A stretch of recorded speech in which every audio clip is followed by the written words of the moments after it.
بسم اللہ الرحمن الرحیم اعوذ باللہ من الشیطان الرجیم بسم اللہ الرحمن الرحیم۔ السلام علیکم۔ آج آپ کا میزبان ڈاکٹر کاشف بشیر تفہیم القرآن سیریز کی قسط نمبر 181 کے ساتھ آپ کے سامنے حاضر خدمت ہے، جس میں ہم انشاءاللہ سورہ یونس کی آیت نمبر 93 سے آغاز کر رہے ہیں،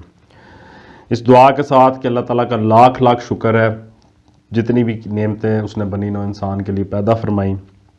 ان تمام کا لاکھ لاکھ شکر ہے، اور اللہ تعالیٰ سے دعا ہے کہ وہ اسی طرح اپنے کرم کا سایہ ہم پر قائم و دائم رکھے۔ بسم اللہ الرحمن الرحیم۔ وَلَقَدْ بَوَّأْنَا بَنِي إِسْرَائِيلَ مُبَوَّأَ صِدْقٍ وَرَزَقْنَاهُم مِّنَ الطَّيِّبَاتِ فَمَا اخْتَلَفُوا حَتَّى جَاءَهُمُ الْعِلْمُ إِنَّ رَبَّكَ يَقْضِي بَيْنَهُمْ يَوْمَ الْقِيَامَةِ فِيمَا كَانُوا فِيهِ يَخْتَلِفُونَ۔ ترجمہ: ہم نے بنی اسرائیل کو بہت اچھا ٹھکانہ دیا اور نہایت عمدہ وسائل زندگی انہیں عطا کیے، پھر انہوں نے باہم اختلاف نہیں کیا مگر اس وقت جب کہ علم ان کے پاس آ چکا تھا۔ یقیناً تیرا رب قیامت کے روز ان کے درمیان اس چیز کا فیصلہ کر دے گا جس میں وہ اختلاف کر رہے تھے۔ بنی اسرائیل کو بہت اچھا ٹھکانہ دیا، یعنی مصر سے نکلنے کے بعد انہیں ارض فلسطین ملی، تو وہ سب سے اچھا ٹھکانہ انہیں ملا۔ آیت کے درمیانی حصے میں آیا کہ انہوں نے باہم اختلاف نہیں کیا مگر اس وقت جب کہ علم ان کے پاس آ چکا تھا۔ اس حوالے سے تفسیر میں آیا کہ مطلب یہ ہے کہ بعد میں انہوں نے اپنے دین میں جو تفرقے برپا کیے اور نئے نئے مذہب نکالے، اس کی وجہ یہ نہیں تھی کہ ان کو حقیقت کا علم نہیں دیا گیا اور ناواقفیت کی بنا پر انہوں نے مجبوراً ایسا کیا، بلکہ فی الحقیقت یہ سب کچھ ان کے اپنے نفس کی شرارتوں کا نتیجہ تھا۔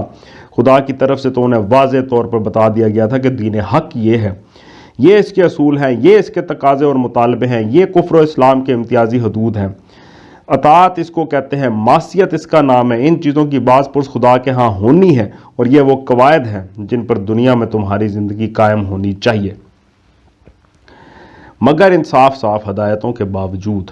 انہوں نے ایک دین کے 20 دین بنا ڈالے اور خدا کی دی ہوئی بنیادوں کو چھوڑ کر کچھ دوسری ہی بنیادوں پر اپنے مذہبی فرقوں کی عمارتیں کھڑی کر لیں۔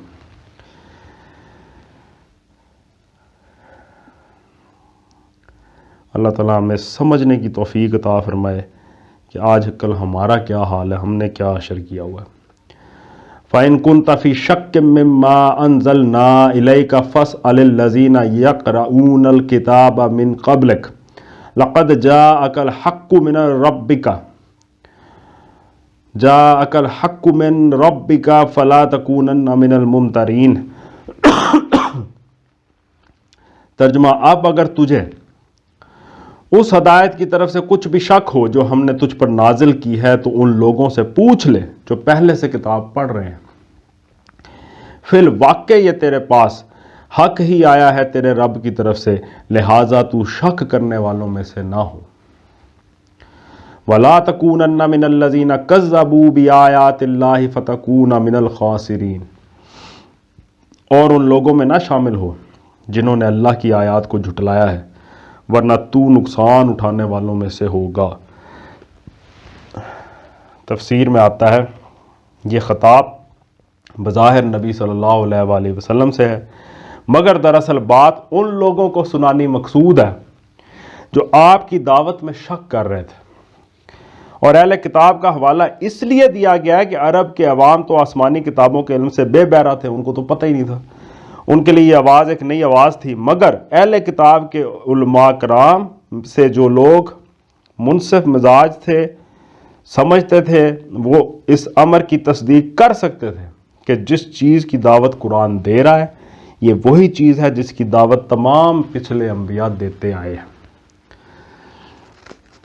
ان الذین حقت علیہم کلمۃ ربک لا یؤمنون ولو جاءتہم کل آیۃ حتی یروا العذاب العلیم۔ ترجمہ حقیقت یہ ہے کہ جن لوگوں پر تیرے رب کا قول راست آ گیا ہے ان کے سامنے خواہ کوئی نشانی آ جائے وہ کبھی ایمان لا کر نہیں دیتے جب تک کہ دردناک عذاب سامنے آتا نہ دیکھ لیں۔ جن لوگوں پر تیرے رب کا قول راست آ گیا ہے، تفسیر میں ہے یعنی یہ قول کہ جو لوگ خود طالب حق نہیں ہوتے اور جو اپنے دلوں پر ضد، تعصب اور ہٹ درمی کے کفل چڑھائے رکھتے ہیں اور جو دنیا کے عشق میں مدہوش اور عاقبت سے بے فکر ہوتے ہیں، انہیں ایمان کی توفیق نصیب نہیں ہوتی۔ فلولا كانت قرية آمنت فنفعها إيمانها إلا قوم يونس لما آمنوا كشفنا عنهم عذاب الخزي في الحياة الدنيا ومتعناهم إلى حين۔ ترجمہ، پھر کیا ایسی کوئی مثال ہے کہ ایک بستی عذاب دیکھ کر ایمان لائی ہو اور اس کا ایمان اس کے لیے نفع بخش ثابت ہوا ہو؟ یونس علیہ السلام کی قوم کے سوا اس کی کوئی نظیر نہیں۔ وہ قوم جب ایمان لے آئی تھی تو البتہ ہم نے اس پر سے دنیا کی زندگی میں رسوائی کا عذاب ٹال دیا تھا اور اس کو ایک مدت تک زندگی سے بہرہ مند ہونے کا موقع دے دیا تھا۔ بہت اہم پوائنٹ ہے۔ یونس علیہ السلام کی قوم کے سوا، یعنی یہ واحد قوم تھی جنہوں نے اللہ کا عذاب دیکھ کر ایمان لائے۔ اس حوالے سے تفسیر میں آتا ہے حضرت یونس علیہ السلام، جن کا نام بائبل میں یوناہ ہے اور جن کا زمانہ سن 840 تا 784 قبل مسیح کے درمیان بتایا جاتا ہے، اگرچہ اسرائیلی نبی تھے مگر ان کے اشور یا سیریا والوں کی ہدایت کے لیے عراق بھیجا گیا تھا اور اسی بنا پر اشوریوں کو یہاں قوم یونس کہا گیا ہے۔ اس قوم کا مرکز اس زمانے میں نینوا کا مشہور شہر تھا، جس کے وسیع کھنڈرات آج تک دریائے دجلہ کے مشرقی کنارے پر موجود شہر موصل کے عین مقابل پائے جاتے ہیں، اور اسی علاقے میں یونس نبی کے نام سے ایک مقام بھی موجود ہے۔ اس قوم کے عروج کا اندازہ اس سے ہو سکتا ہے کہ اس کا دارالسلطنت جو ہے وہ نینوا یعنی تقریباً 60 میل کے دور میں پھیلا ہوا تھا، 60 میل کے دور میں۔